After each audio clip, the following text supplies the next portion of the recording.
on 90.6. That's All American Authors with the best day of my life. Now, I have it on good authority that there's a certain CEO along the coast who's had a very good day. We're going to be chatting to him shortly. Maar ons het ook in die atelier Profinan Services. Stefan, hoe gaan het met jou vandag?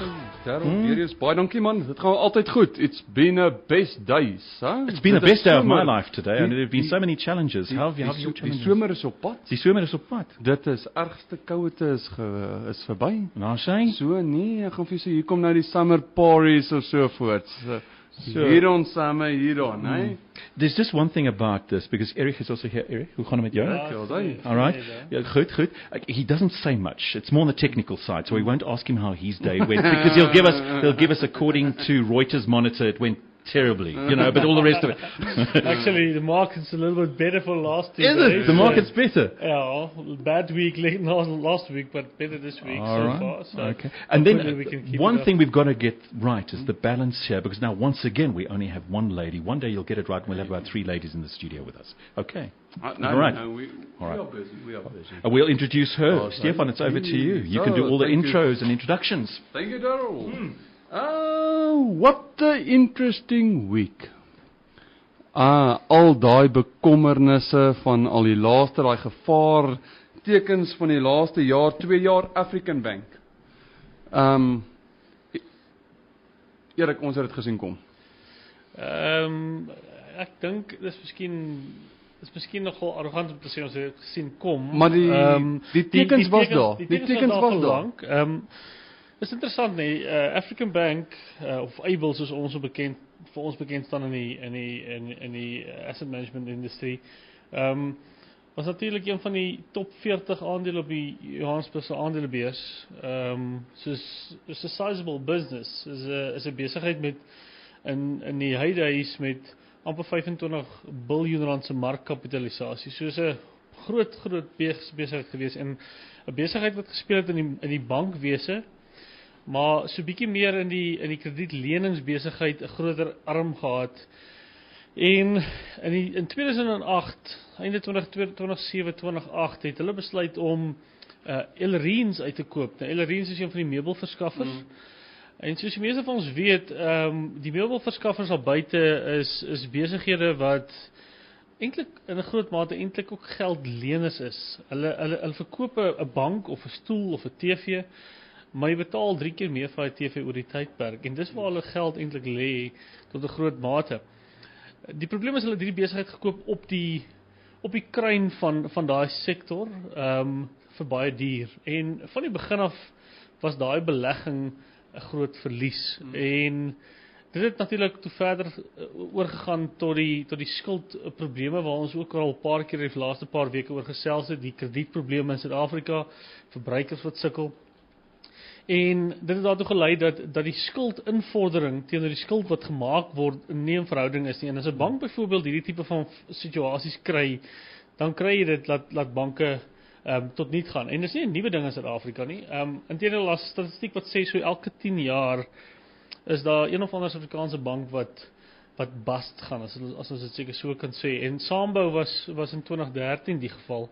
En nou in 2003 geval, en nou in 2014, 11 jaar later, is Able ons volgende slagoffer. So, dis deel van die industrie. Grotendeels. Ek dink ons gaan met 'n volgende episode gaan ons bietjie lekker meer in detail daaroor gesels, want baie mense is in rep en roer oor dit wat nou gebeur het. Maar in my oë gesien, grotendeels swak bestuur. Inteendeel, topbestuur van Able was op stadiums gesien as van die beste bestuurders in Suid-Afrika. Ek dink vanaf die tyd toe hulle Ellereens gekoop het, die dinge begin skeef gaan vir hulle. Wat wel 'n probleem is, ek dink hulle het nie heeltemal waarheid gepraat met die mark nie, en dis waar die groot probleme kom, en nie altyd presies verkondig dit wat werklik verkeerd is nie. Ons het gesien hoe die aandeel van so hoog soos R42 'n aandeel so jaar gelede teruggeval het na R6 toe. En vanaf ons as batebestuurders het ons hierdie besigheid bekyk en gesien, daar is risiko's, maar dit is ontsettend goedkoop ook. Ons het wel nie gekoop nie, omdat daar vir ons sekere dinge is wat nog nie sin gemaak het nie. En dit is hoofsaaklik die skuldinvorderingssyfers wat net al hoe slegter begin lyk het, terwyl van die ander banke soos Capitec en daai selfe spasie dit begin beter doen het. En dit het ons gewys dat daar of iets word nie heeltemal reg gesê nie, of iets word weerhou. En dit het ons weggehou van die aandeel gelukkig, ten spyte van al die waardasies wat vir jou sê, dis aantreklik. En 'n week gelede het hierdie aandeel van R6, selfs van so R12 af teruggeval na 6 toe, en van 6 na 2 toe, en van 2 na 23 sent toe, en tot hy nou vandag niks meer werd is nie. Die detail oor die besigheid is ook nou uit. Presies wat gaan gebeur nog nie heeltemal nie, maar ons weet dat die aandeelhouers en ook die voorkeur aandeelhouers of die preference shareholders al hulle kapitaal gaan verloor. So as jy enigstens geld belê het as 'n aandeelhouer of as 'n voorkeur aandeelhouer by Able, is jou geld daarmee heen. Geld is weg. Maar vir die skuld eienaars, die ouens wat die effekte, die bonds gekoop het, lyk dit nou so 10 of 15% se haarsny, se persentasies van die opbrengs wat jy gaan verloor in hierdie proses. Dit is nog nie presies duidelik nie. Maar almal wat geld daar belê het, so gedeponeer het in hulle geldmarkrekeninge, staan die Reservebank in, net soos wat hulle ook ingestaan het vir saambou. Nie vir jou rentes nie, net vir jou kapitaal. So, en ek dink dit wys ons maar net weer daai beginsel, wat as ons praat oor belegging, is dit altyd goed om jou risiko's te versprei. Nooit net by een bank te belê nie. Veral nie as dit 'n kleiner bank is nie een van die groot 4 is nie. En probeer eerder produkte gebruik waar jy daai wisseling sê, waar jy sê ek het 'n bietjie by Standard Bank en 'n bietjie by Nedbank en 'n bietjie by FNB, maar kombinasie. So versprei jy ook jou risiko, selfs binne in 'n geldmark belegging wat vir mense nogal gesien word as 'n risikovrye produk. Ons gaan so 'n bietjie in die volgende week gaan ons bietjie meer fokus. Dis reg. 'n bietjie vir die ouens gaan wys, weet jy wat staan jou te doen? Wat is die rooi ligte? Wat is die rooi ligte waarvan ons praat, wat ons gesien het? Om hulle in te lig, om 'n beter besluitneming te maak in die toekoms. En om te kan sê, weet jy wat, jy is nou in dit, hoe hanteer jy dit? Dit is, mens moet nou daar uitkom, en mens moet nou daarop herstel. So, ek wil regtig vir die luisteraars uitnooi om volgende week se episode nie te mis nie. Dit is dan fokus ons so 'n bietjie om te sê, weet jy wat, I am in it, how am I getting out of it? Dit is, maar investments is belangrik. Investors is belangrik. Vaal driehoek, ons het 'n groot investor wat in die Vaal driehoek ontwikkel, wat ingekoop het, wat 'n hart en 'n passie het, en dit is die Bon Hotelgroep. Baie welkom Jacky, julle, baie welkom saam met ons in die studio. Dit is van my kant af, van die Vaal driehoek af, baie welkom in die Vaal driehoek, en baie dankie vir dit wat julle gaan doen vir ons hier in die Vaal driehoek. En natuurlik sit ons met Guy, die CEO vandag van die Bon Hotelgroep. What a privilege. Wat 'n voorreg om vir Guy al die pad from Cape Town om julle 'n bietjie agtergrond te gee. Dit is die oorspronklike founder, stigter van die Bon groep, is saam met ons op die lyn regstreeks van Kaapstad. Baie welkom. Dankie. Net om vir julle 'n bietjie agtergrond te gee oor die Bon, voor ons met Guy begin gesels en Jacky. Van julle wat miskien nie weet wie is die Bon groep nie. Die Riviera en Vaal vir ons Vaal driehoekers is meer bekend. Maar die Riviera en Vaal het 'n bietjie name change ondergaan. En ons gaan nou vandag in detail bietjie meer praat oor die Bon Hotel. Wat ek dink nog Riviera en Vaal still featuring in the name, if I'm not mistaken. But we'll get more detail on the group and stuff. So it's going to be exciting. It's going to be exciting. What's awesome about today's discussion, Darryl, something that happened in the 18th century, an old farmhouse, been changed into a hotel with 91 rooms. Running a few years as the Riviera. Investor Bon come in with a passion like you will never believe to change the tourism industry in the Vaal Triangle. Sometimes, as we all said, Erik, a lot of systems need new blood. For sure. I think it's important. And I think it's nice. I think, sorry Guy, I cut you off there on the introduction. But it's nice to have you here. And welcome Jacky, welcome to you Welcome. guys. Yes, welcome Guy. Can you hear us? Hello Guy. It's lovely to be with you. Oh, I can't. Yeah, no, I can hear him 100%. It's really nice to have you here, Guy. Pleasure. I think to start off today, maybe we can just have just a little bit of feedback on exactly the Bond Group and a little bit of a history of where you guys come from. I know it's quite a new operation, but just a little bit of a feedback on the history behind it. Sure. Well, Stefan, we are a Cape Town-based company. And, we collectively, and I'm talking about my colleagues and I, we've got probably about 110 years worth of experience between 6 or 7 of us as the executive committee, or exco if you like. We've worked for many of the major hotel groups, the bigger hotel groups, not only around the world but here in South Africa. And I started Bond Hotels about 2 years ago. Okay, and it was, it's always been something that I've wanted to do, but to do with a difference. We knew that when we started the organization, we had to do things very differently to be able to compete in the marketplace and to take market share away. So we do things quite differently. We've got a very different approach to some of the big boys out there. And we're a small organization. We believe that all big things started off as small things. Yeah. And we're taking a very slow but steady approach to our growth. And we own our hotels, so we have 8 hotels in our portfolio now.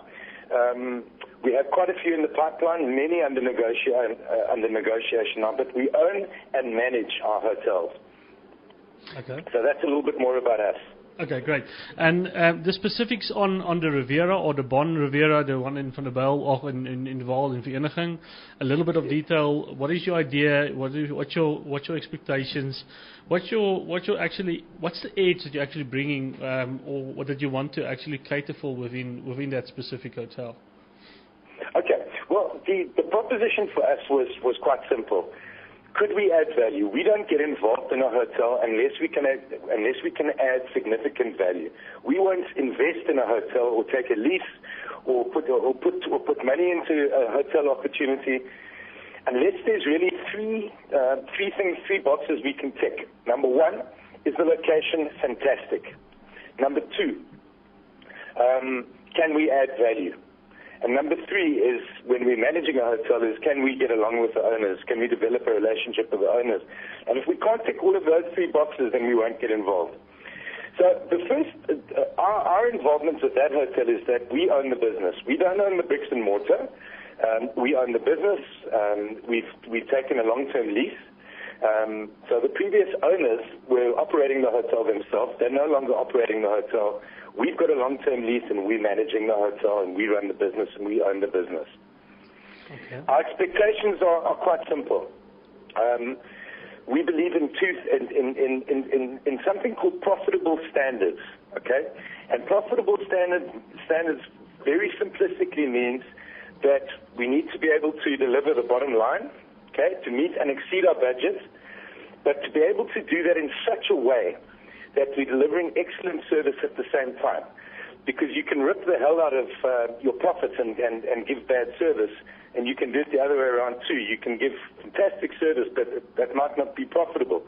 So there's a fine line that we think we know a little bit about that we want to deliver there. Guy, to quickly come in there, and experience in the hotel industry is so crucial. Yes. If you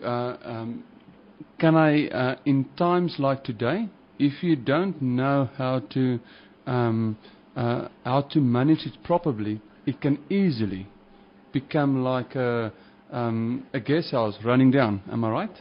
Oh, gee, I tell you, it's one of the saddest things that I see almost every day of my life. Okay, and it's unfortunately a situation that there's many thousands and thousands of people either in the hotel industry in South Africa, the guest house industry, and even in the restaurant industry, that got into hotels or restaurants or guest houses for the wrong reasons. They got involved either for ego reasons, or they over-glamorized. They had an over-glamorous perception of what the industry was going to be like. And then something that I hear very, very often, okay, which is, I know a lot about hotels. So this is a typical hotel owner. I know a hell of a lot about hotels. Why? Because I travel a lot and I stay in hotels. I've stayed in hotels all my life. And that's when I know that things are getting dangerous, when I start hearing that kind of story. So we often have to get involved where those kind of dynamics are at stake. And very quickly we can turn things around typically. Sometimes in a matter of days we can turn things around, provided that the owners don't get involved. Guy, just elaborate a little bit on that. What sort of quick turnaround strategies do you apply? What is key to making a success? I know that could be quite a long discussion, but is there a couple of pointers that's really important to look to? There's two. You know, to answer the first part of your question, we can turn around our hotel's fortunes sometimes as quickly as in 3 days. So my whole team will arrive at the hotel, okay, all with their different disciplines and different speciality knowledge. But what it typically will come down to is it's management and marketing. Often the hotels that are in trouble, it's a combination between management, okay. So I'm talking about the day-to-day management, the systems, the processes, that kind of thing. And then secondly, it's the marketing. Are you marketing to the right market segments? Okay? Well, are you managing to the right segments? And very quickly, we will know what those segments should be for a hotel. And then we'll throw out the markets that are irrelevant to that particular hotel or incorrect for that hotel and focus on a few of the markets that make sense for that particular hotel. Now talking about the Vaal, what sort of market are this hotel actually catering for? Well, there's three very, very distinct markets there. The first market is the corporate market, and we believe that a successful hotel, any successful hotel, should have a very strong corporate market base. Okay? And that's where your base business must come. So between a Sunday night and a Thursday night, we want to see corporate business coming back to that hotel because that's where it used to be. Okay? And unfortunately, it's been lost, but we're getting it back. So that's the first and the strongest market. The second market is the conference market. You cannot, I mean, Vereniging and certainly down there, the river, it is magnificent for conferencing. It ticks all the boxes. We've got a beautiful boat that we take on cruises. We can serve meals on there. We can do weddings on the boat. We can do team building activities. It's perfect for conferencing, that particular hotel. And then the third market is what we call domestic leisure. And that's typically weekend business, that's families, that's some package business with the tour operators like Thompson's. And that's your traditional holiday makers coming for short breaks. I can't help picking it up. It's previously having also a telephone conversation with you. Guy, you are extremely positive. It seems like we spoke previously about it, that it's sometimes people are waiting too long for an ideal stage or period to decide to say, now I'm going to start a business. In my eye, it's in your hands. There is not such thing like an ideal period or ideal time. It's in your hands to make the best out of it. Am I right? You are so correct, Stefan. And, just very briefly, I like telling stories, but just very briefly, this was always something that I wanted to do. I've done the corporate thing. I worked in the corporate environment, and I was too arrogant and too nuts maybe to be able to work for bosses. But I knew this was something that I wanted to do, and I had the unique opportunity 7 years ago to turn my life around. I went through a very difficult time after a divorce, and my wheels came off. And I had the opportunity to reboot my life. And that gave me the perfect opportunity to start again, start fresh, and to follow my dreams. Awesome. And it's like, you know what it's like? It's like having a baby or doing an MBA. There's never the right time to do it, okay? But if you feel that passionately about it, and you've got something that other people can get value from, go for it. Go for it. And I did it, and believe me, there's no reason why other people can't do what I did. Yeah, that's so funny. Last week we also had an entrepreneur in the studio and chatting about the sort of the key elements to entrepreneurial flair, and one of the key elements was passion, and it's coming out again. So I think it's quite essential to have passion in order to make a success out of the industry. Just another question: if you look at the international market, you know, the currency is playing in favour for the hotel industry. And the tourism industry as a whole is, I think, now the second biggest industry in South Africa. In fact, they're actually one of the biggest job creators as well. Yes. Fundamentally, you mentioned the catering elements to the Vaal, I suppose, not really focusing on that specific element for foreign tourists to come to Van der Bijl Park. It's not that sexy for the foreigners, or do you disagree on that? Look, you know, I think you've got to fish where the fish are, okay? And I mean, that's our marketing approach. Daar's 'n klomp geelvis in hierdie Vaal rivier se water. You've got to fish where the fish are.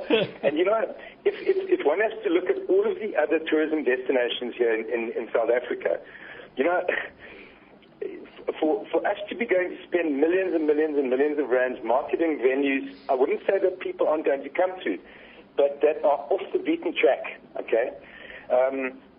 You know, that's where a lot of hotels can go wrong, okay? They're spending thousands and thousands and hundreds of thousands of rands on trade shows and going overseas and trying to bring visitors to areas where, quite simply, the international market has got very little propensity to come to at this point in time.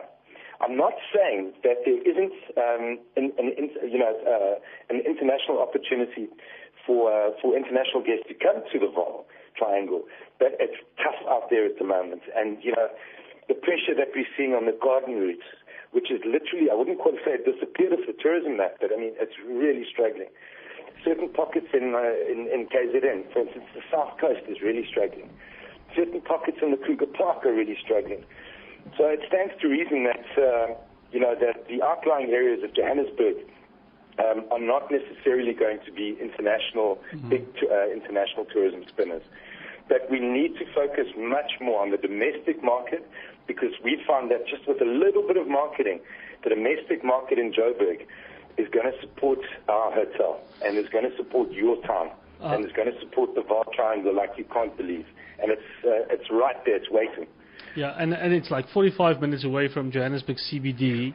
And if you could put a product in the market that is cost effective or competing quite well against the major Sandton players, and you've got all these other activities, then you've got something on your hands, and that's specifically where you want to focus. Is that correct? Exactly. And you know, we're talking about school holidays, we're talking about weekends.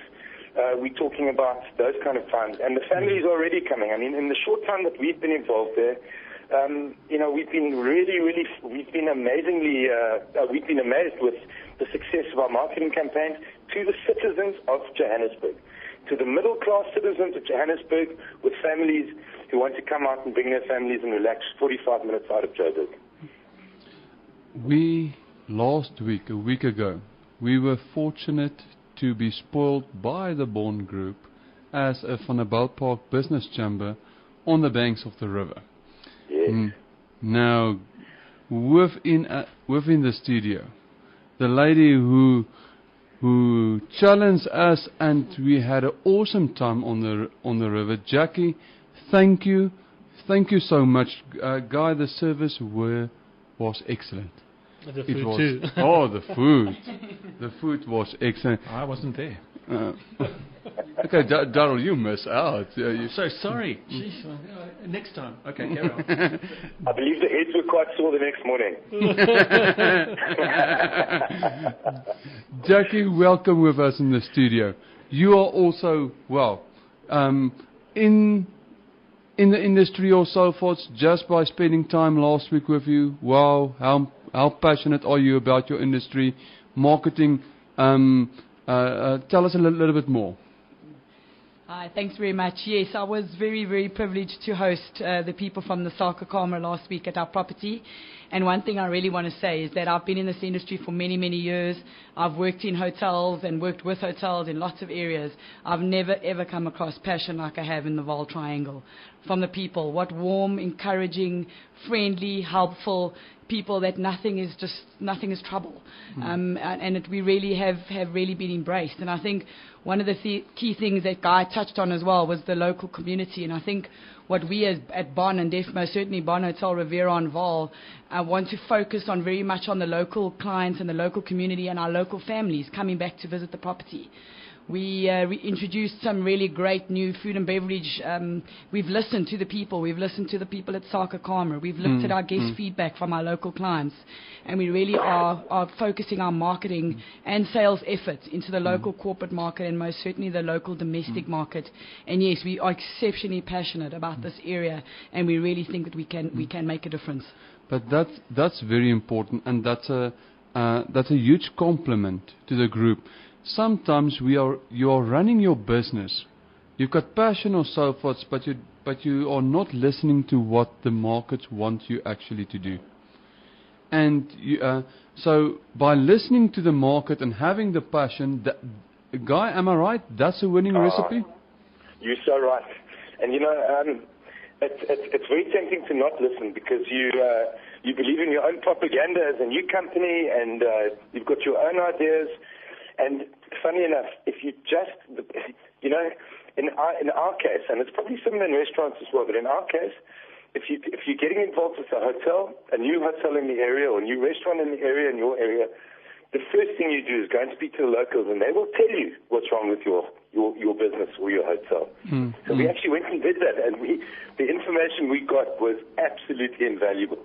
And we found out that the locals were not supporting our hotel in any fashion or form. And then we found out that the locals used to support the hotel many years ago. And then we understood why the locals weren't coming back. And we've immediately made, we've taken the remedial action to correct the pricing structure of our drinks and our food and menus and all of that kind of thing to get them back again. Erik, I want to bring you in here as well. I think what the entrepreneur outside must also realize, by addressing it like Guy is telling us now on the radio, that is actually how we are helping the economy as well to get stable, to support one another, to get the money within the community. Yeah, I think it's important if we can just spend 70% of our incomes in the Vaal, you will not believe what sort of economy this will unlock. And I think that's one of the problems. We tend to stay in the Vaal and go and spend our money at different places. We visit different malls. We go for tourism activities to different areas of the country instead of just staying within the Vaal as such. That's not saying we need to just stay in the Vaal all the time, but I think if we can look and start supporting the other industries within the Vaal Triangle, everyone ultimately will benefit by doing that, definitely. Guys, your plans for the future for Bon Group, Vaal Triangle?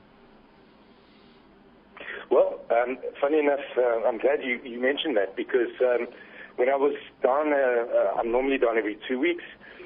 Last week I was looking at a hotel in Secunda. Sorry, not Secunda. Well, we've looked in Secunda, in Sasolburg, excuse me. And we believe very much in these secondary towns. Okay, and that's where a lot of opportunities are for the hotel business, for the mid-market hotel in particular. And we're looking for more opportunities. So in those kind of secondary towns. If there are other opportunities out there, please let me know for your listeners. But yes, we are pursuing another opportunity in Sasolburg right now. Okay. And we think that's going to be a nice one. Awesome. What advice would you give to to a entrepreneur in the industry that want to step his feet into catering, the leisure industry, what advice can you give? And for the current guys, here several guest houses and lodges in the Vaal Triangle which are struggling up and down. What advice would you, as CEO of the Bon Hotel Group, give that person? Well, the first thing I'd tell them to do is please go and get their head read, okay? Go and see if they've actually lost their marbles or not. No, I'm joking. The first thing is check. The only advice that I would give, I'll keep it short. The advice that I would give is please make sure that your motives for doing this are in the right place. Because you might go into hotels and see people walking around in suits and think that this is a very glamorous industry, okay, and that all we do is sit around and have coffee and meetings and have lunch and dinner and drinks and so on. You couldn't be further from the truth. This industry is tough with a capital T. It can take your toll, certain on relationships because the hours are very long, and it's a really tough industry. Make sure you know what you're getting into. Check your motives and make sure that you're in it for the right reasons. And then the second thing is just make sure that from a financial point of view, that if you are starting a new hotel or a guest house, make sure that you understand the markets that are going to be serving that particular institution first. Okay? Make sure you've got a very, very clear-cut idea of who the markets are for your particular hotel. Because often these places get built with no market research, and then for 4 or 5 years, within 3 or 4 years, these places fall into bankruptcy because it was built in the wrong place or with the wrong facilities, or there was no market for that particular institution. So those, I would say, are the two most important things. Jacky, where can they get hold of you regarding any suggestions, any advice, or there's a lot of functions and events going on? Where can they get hold of you? Stefan, they can get hold of me at Jacky@bonhotels.com. But I'm really encouraged that you brought up the subject of entrepreneurial, and it's something that the travel industry and most certainly the hospitality industry are very, very passionate currently about growing people in our sector. It is a sector where we have a definite need for growth and mentorship, and it's something that us as Bon would also like to take on and encourage, working with the local people in the area, working with the local varsities, universities. We want to grow this hospitality industry, and it needs to be done by people like us with experience, where we can mentor people into these roles so that we don't see hotel and guest houses going under because they've had really great mentorship. Awesome. Erik, something from your side still? Yeah, maybe just one. Bon Hotel. What does that stand for? Or just the reasoning behind the name? Guy? Well, Bon is the French word for good. Okay, and what we stand for is 3 things. Okay, and it's on all of our logos, it's on all of our branding, and it's good people, good thinking, and good feeling. But first and foremost, we are good people, and we believe that people do business with people they like. And that's the most important thing, is that first and foremost, we are good people, which we are, which we like to believe we are. Okay. Oh, stunning. Bonjour. Thank you. So I'll come for a nice French soup and a gourmet dinner at the Bon Hotel in not too distant future. Anytime, let us know when you're there. We'll make sure you get looked after. For sure. No, it's nice having, and Guy, Jacky, thank you. It's not the last time or so forth. We like to take you hands with you on this program or so forth, and informing the Vaal what's going on. And it's nice. It's a lekker to have you part of this show. Thank you, Guy. Thank you for everything. Thank you, Jacky. Okay. And last thing is just I just want to say something else. Is that we cannot understate how amazing and how amazing the people of Van der Bijl and Vereniging have been to us. Awesome. And especially the soccer comma guys with Clippies and the guys. I tell you, what a pleasure. You've welcomed us with open arms, and thank you. Oh, thank you. Speaking of Clippies, as in the drink, Guy, just before we say goodbye to you, a bon au revoir. Your day ending, I'm sure you have a day that ends at the office and you're sitting in that your capacious office with very expensive furniture. You got your feet up there in that wonderful recliner massager relaxer that you bought the other day for yourself you didn't tell anybody about. What sort of passes through your mind while imbibing, I don't know, an extra Walker here and there, gold, or is that platinum? I'm not too sure. The day end for you? If only you guys knew. No, look, I actually don't imbibe during the week. It's really, I try and look back and see if I've managed to accomplish my tasks in my inbox, and in my little to-do list. And generally speaking, I normally get to about half of those I can tick off, and then I can go home. Oh. Yeah, all right, okay, fine. You can tell us off air the real truth. But that's what you call a very, very, very sound answer. Thank you so much, Guy. Pleasure having you on the show. Thank you, Darryl. Thank you. Thank you very much. Thank you all. Thank you. All right, there we go. Nice. What a nice man. Hey? Very nice. He can bring a hotel around. He really bragged, 3 days. Huh? 3 days?